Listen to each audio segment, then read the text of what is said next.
அதை வாசித்து வாசித்து வாசித்து வாசித்து அது மேலே வாஞ்சையாக தவணமாக இருந்ததனால அவனுடைய வாழ்க்கையில் அவன் தேறின புருஷனாக மற்றவர்களுக்கு வேதத்தை கற்றுக் கொடுக்கிற சொல்லி புரிய வைக்கிற ஒரு மனுஷனாக மாறினான். அப்போ இன்னைக்கு நம்முடைய வாழ்க்கையில் வேதம் வாசிக்கிற ஒரு காரியம் இருக்கணும். வேதம் வாசிக்கணும், தினந்தோறும் வேதம் வாசிங்க.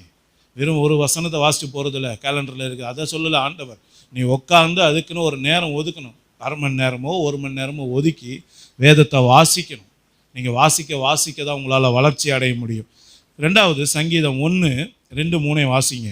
கர்த்தருடைய வேதத்தில் பிரியமாயிருந்து இரவும் பகலும் அவருடைய வேதத்தில் தியானமாயிருக்கிற மனுஷன் பாக்கியவான். ஆமா, நல்ல கவனிங்க. இங்க 2 காரியத்தை சொல்லப்பட்டிருக்கு. முதல்ல படிக்கிறது நம்ம எஸ்ரால பார்த்தோம், படிச்சாதான் தேர முடியும்.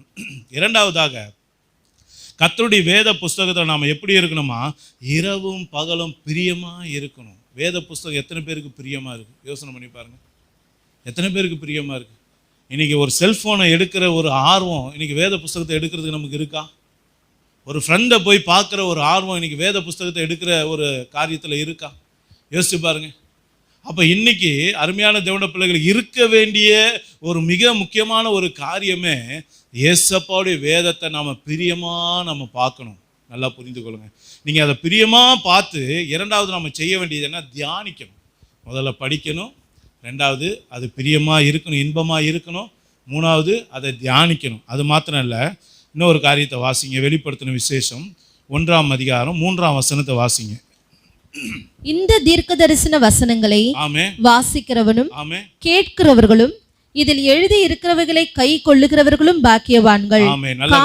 என்ன போட்டிருக்கு? இதை எழுதி இருக்கிறவர்கள் கை கொள்ளுகிறவன் பாக்கியவான். அப்போ வெறும் வாசிச்சுட்டு அப்படியே போறதுக்காக ஆண்டவர் பைபிளை கொடுக்கல, வேதத்தை வாசிக்க சொல்லல.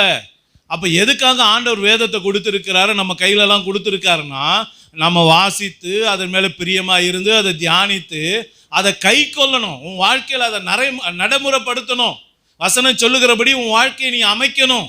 நீ அப்படி அமைச்சனா, வசனம் சொல்லுது வாலிபன் தன் வழி அதனால் சுத்தம் பண்ணுவான், இப்படி வேத வசனத்தின்படி தன்னை காத்துக்கொள்ள. நீங்க வசனத்தின்படி நீங்க வாழ்ந்தீங்கன்னா உங்க வழி சுத்தமாகும், உங்க வாழ்க்கை சுத்தமாகும். உங்ககிட்ட இருக்க கர்த்தருக்கு பிரியமில்லாத அருவருப்பான சிந்தைகள், எண்ணங்கள், பேச்சுகள், சுபாவங்கள் எல்லாம் ஒரு நாள்ல காணாம போயிடும். எப்போ?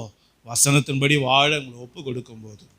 அது மாத்திரம் இல்லை, தாவீது சொல்றார், அவனுடைய தேவன் அருளின வேதம் அவனுடைய இருதயத்தில் இருப்பதனால அவனுடைய நடைகளில ஒன்றும் பிசகுவதில்லை. நம்ம எங்கேயும் தவறி நடக்காம, பிரதர் நீங்க இப்படி தப்பு பண்ணிட்டீங்களே பிரதர், ஒருத்தரும் நம்மளை குற்றம் சாட்டாம இருக்கணும்னா இன்னைக்கு வேதம் வாசிக்கணுங்க, வேதத்தை கையை கொள்ளணும். இந்த காரியம் நம்முடைய வாழ்க்கையில இருந்தா நிச்சயம்